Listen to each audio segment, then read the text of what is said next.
اللہ تعالیٰ اپنے بندوں سے بڑا جلد راضی ہو جاتا ہے۔ وہ اپنے بندوں کو بہت زیادہ مشقت میں نہیں ڈالتا۔ وہ اپنے بندوں سے اپنی نعمتوں کا بدلہ نہیں چاہتا۔ بہت سخت مشقت والی عبادتیں نعمتوں کے بدلے نہیں چاہتا۔ وہ بڑی جلدی رحم فرماتا ہے۔ ماں پیار کرتی ہے اپنے بچے سے، لیکن وہ ناراض بھی ہو جاتی ہے بعض چیزوں پہ۔ بعض معاملات اس کا دل بھی دکھاتے ہیں۔ بعض جگہ وہ رو کے یہ بھی کہتی ہے کہ تو نے میری محبت کا کوئی نتیجہ نہیں مجھے دیا، میری ساری کمائی تو نے ضائع کر دی۔ والد بہت ساری جگہوں پہ ناراض ہوتا ہے، شکوہ کرتا ہے، کہتا ہے میری بیماریوں کی، پریشانیوں کی، بڑھاپے کی، کمزوریاں کا سبب بیٹے تو ہی بن گیا۔ یہ ساری تکلیفیں تو ٹھیک ہو جائیں تو میری شاید عمر بھی بڑھ جائے، صحت بھی ٹھیک ہو جائے، میں زیادہ دیر جوان رہ سکوں۔ ناراض ہوتے ہیں ماں باپ۔ اسی طرح ماں باپ راضی بھی ہو جاتے ہیں، وہ بڑی جلدی راضی ہو جاتے ہیں۔ میں اکثر کہتا ہوں کہ والد کو راضی کرنے میں 5-7 منٹ لگ جاتے ہیں، اماں تو 1.5-2 منٹ میں راضی ہو جاتی ہے۔ ابا جی کو 5-7 منٹ لگتے ہیں، کئی دفعہ کہنا پڑتا ہے، کوئی دلائل دینے پڑتے ہیں، لیکن والدہ کے لیے تو کچھ بھی نہیں۔ آپ نیرا جا کے پیروں میں بیٹھ ہی جائیں، کچھ بھی نہ کریں، آپ پورا روئیں نہ، رونے والا منہ ہی بن جائے تو اماں تو نرم ہی نرم ہے، جس وقت جو مرضی آپ کرا لیں ہو گیا۔ اللہ تبارک و تعالیٰ بلا مثال و بلا تشبیہ سمجھانے کے لیے عرض کرتا ہوں، اللہ بھی بعض معاملات میں اپنے بندوں سے ناراض ہو جاتا ہے۔ وہ کہتا ہے میں تکبر کرنے والوں کو پسند نہیں کرتا۔ وہ کہتا ہے فسادی پسند نہیں ہے۔ وہ فرماتا ہے کہ راہوں میں کجی کرنے والے پسند نہیں ہیں۔ وہ فرماتا ہے کہ بدعہدیاں کرو گے تو میں صبح قیامت تم سے سوالات کروں گا۔ اللہ تبارک و تعالیٰ بہت ساری چیزوں کو ناپسند کرتا ہے، ناراض ہو جاتا ہے۔ بلکہ نبی پاک صلی اللہ تعالیٰ علیہ وسلم نے فرمایا تم بات کرتے کرتے کوئی ایسا جملہ بول دیتے ہو کہ رب اتنا ناراض ہوتا ہے کہ تمہیں پتہ بھی نہیں ہوتا، تمہارے لیے جہنم کا فیصلہ کر دیتا ہے۔ اس لیے پہلے تولو پھر بولو۔ خود اپنے لفظوں کی تو تم پہرے داری کرو نا کہ میں کیا کہہ رہا ہوں۔ کوئی ایسا جملہ، کوئی ایسی بات وارث شاہ مان کری نہ وارثاں دا، کوئی ایسی بات نہ تمہاری زبان سے نکلے۔ اور حضور یہ بھی فرماتے ہیں کہ اس کا دوسرا پہلو بھی ہے، بعض اوقات تم بات کرتے ایسا جملہ کہتے ہو وہ اتنا راضی ہوتا ہے کہ تمہارے لیے جنت کا فیصلہ فرما دیتا ہے۔ مسلمان کو اب یہ حکم ہے، اس ساری گفتگو کا نتیجہ یہ ہے کہ وہ اپنے جذبات پر، خیالات پر، نگاہوں پر، زبان پر، کانوں پر تھوڑی توجہ دے، بے لگام نہ بنے، بے ترتیب نہ بنے، جو طبیعت میں آئے کر نہ گزرے، تھوڑا سا نہ سوچے سمجھے اور تھوڑا سنبھل کے چلے۔ کبھی ان کاموں کی طرف نہ جائے جن سے رب ناراض ہو جاتا ہے،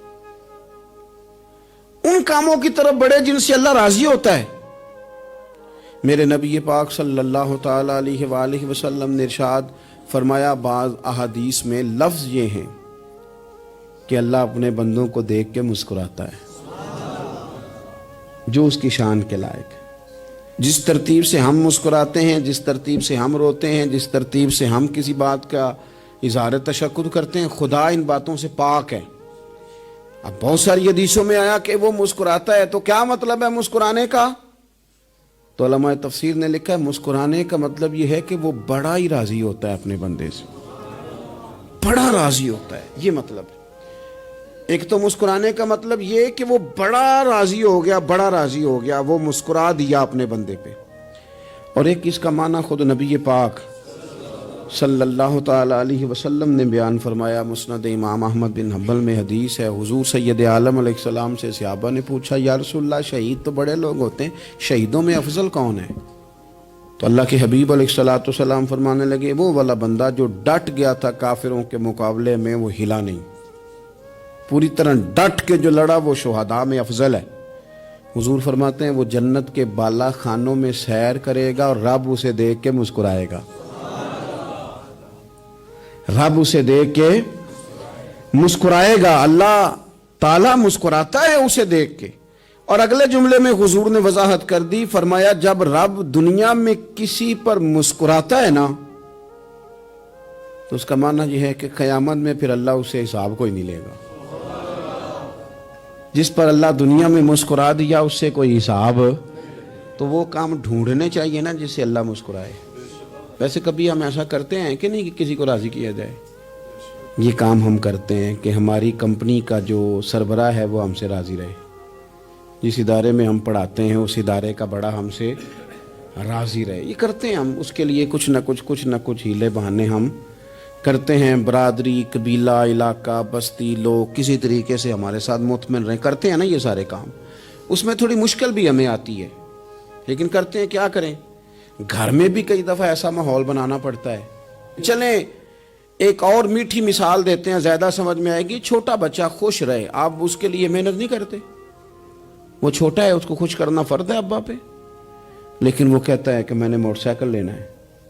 چھوٹا ہے، چلا ہی نہیں پائے گا، تو ابا پھر اسے راضی کرتا ہے، کہتا ہے بیٹے چھوٹا سائیکل لے لے، چل میں تجھے اڑانے والا جہاز لے دیتا ہوں. مقصود کیا ہے کہ اس کو ناراض نہیں کرنا، یہ روئے نہ، اس کا دل نہ ٹوٹے. ہو یارو سنو نا میں کیا کہہ رہا ہوں. اگر چھوٹے بچے کے لیے وہ چیزیں ڈھونڈتے ہو، میرے ابا جی نا اپنے نواسے کے لیے کھلونا لے کے آئے تو بچہ بڑا ہی کھیلا تو ابا جی کہنے لگے لو پیسے پورے ہو گئے. میرے بچے کو پسند بڑا ہے نا، پیسے پورے کر چھڑے نے. دیکھو نا جی کتنا اس کو راضی ہوا ہے. تو انسان کیا کرتا ہے کہ کوشش کرتا ہے چھوٹا بچہ بھی ناراض نہ ہو، تو وہ چیزیں وہ ڈھونڈتا ہے کہ اس کو کیا پسند ہے. چاکلیٹ لے جاؤں، فلاں چیز لے جاؤں، آئس کریم لے جاؤں. تو ایک بچے کے لیے، گھر کے لیے، سربراہ کے لیے اتنی محنت کرتے ہو، تو وہ کام بھی ہمیں ڈھونڈ کے تلاش کرنے چاہیے نا جس سے رب راضی ہوتا ہے، اللہ راضی ہوتا ہے. بتاؤں وہ کون کون سے کام ہیں؟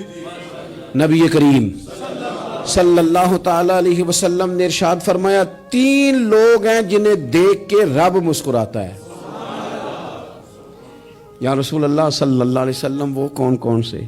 تو محبوب فرمانے لگے ایک وہ بندہ ساری مخلوق سوئی ہے، آدھی رات ہے، رات کا پچھلا پہر ہے، اس نے اٹھ کے وضو کر لیا، مصلی پہ کھڑا ہو گیا خدا کی یاد میں. فرمایا اسے دیکھ کے رب مسکراتا ہے جو اس کی شان کے لائق ہے. مسکراتا ہے اللہ. یہ تو سونے کا ٹائم تھا، یہ تو گہری نیند آنے کا وقت تھا، رات کا پچھلا پہر.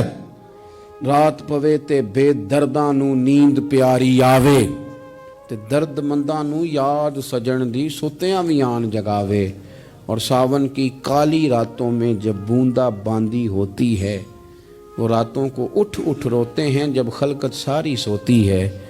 اللہ مسکراتا ہے. اور سننا میرے بھائی، میرے نبی پاک صلی اللہ تعالی علیہ وسلم فرماتے ہیں جب مسلمان نماز کے لیے صفیں بناتے ہیں نا، ترتیب لگ رہی ہوتی ہے، اب اللہ کی بارگاہ میں کھڑے ہوں گے، قیام کریں گے، رکوع کریں گے، سجود کریں گے. فرمایا جب مومن صفیں بناتے ہیں تو رب دیکھ کے مسکراتا ہے.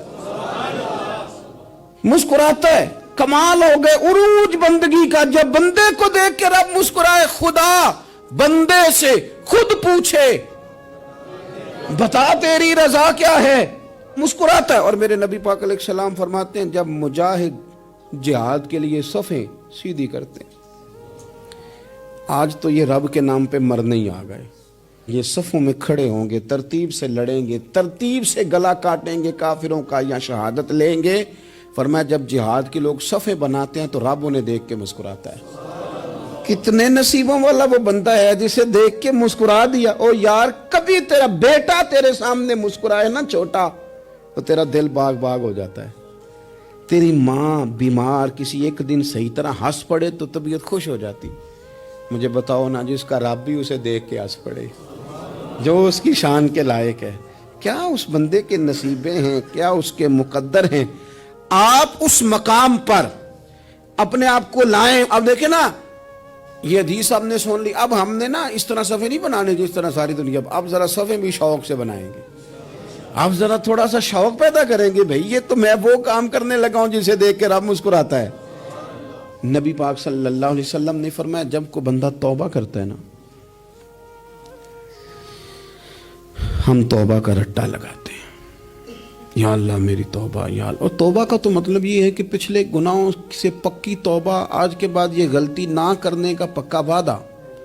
تو نے ساری شب برات رو کے گزاری ہے، بتا سویرے جھوٹ جوڑنے کا ارادہ ہے تیرا؟ آج کے بعد رشوت تو نہیں نہ لے گا، ملاوٹ تو نہیں نہ کرے گا، یہ توبہ ہے. اور اگر سارے کام اسی طرح کر